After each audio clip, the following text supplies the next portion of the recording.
Hello friends, welcome to my channel. આજે આપણે બનાવવાના છીએ કાચી કેરીની હાજમા હજમ ગોળી. તો ચલો શરૂઆત કરીશું.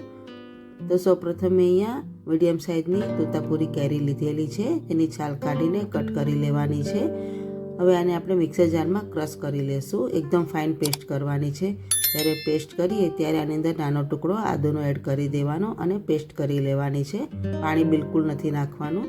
પેનમાં 1 ચમચી ઘી એડ કરી દઈશું અને આપણે જે પાણી વગર પેસ્ટ બનાવેલી છે ત્યાંની અંદર એડ કરી દેવાની છે. હવે પાણી બળી જાય ત્યાં સુધી આને આપણે હલાવ્યા કરવાનું છે.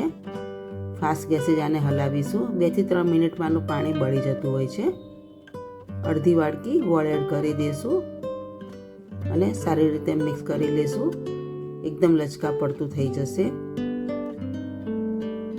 હવે આની અંદર મસાલા કરીશું. અડધી ચમચી હિંગ એડ કરી દઈશું, 1 ચમચી સૂંઠ પાવડર, અડધી ચમચી આમચૂર પાવડર, અડધી ચમચી મરી પાવડર, અડધી ચમચી ગરમ મસાલો એડ કરી દઈશું. બધું સારી રીતે મિક્સ કરી લેવાનું છે. ગેસની ફ્લેમ સ્લો ટુ મીડિયમ રાખવાની છે.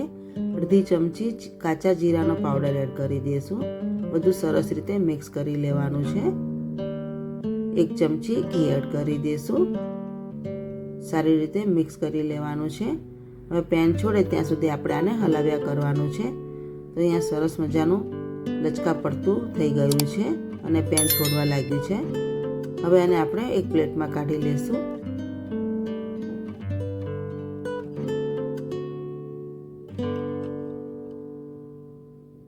હવે આને આપણે ઠંડુ કરી લેવાનું છે. એકદમ આને આપણે ઠંડુ કરી લેશું.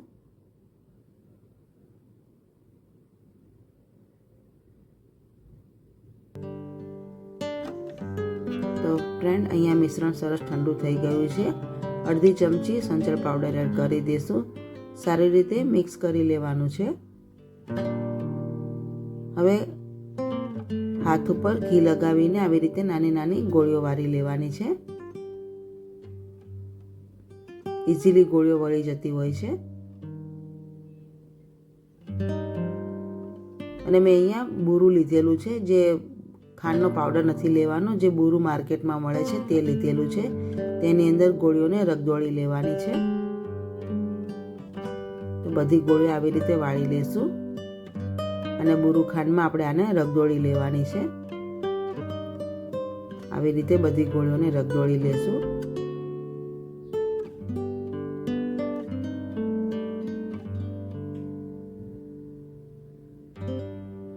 તો ફ્રેન્ડ્સ, મેં અહીંયા બધી ગોળીઓ વારી લીધી છે અને બુરું ખાંડમાં રગદોળી લીધેલી છે.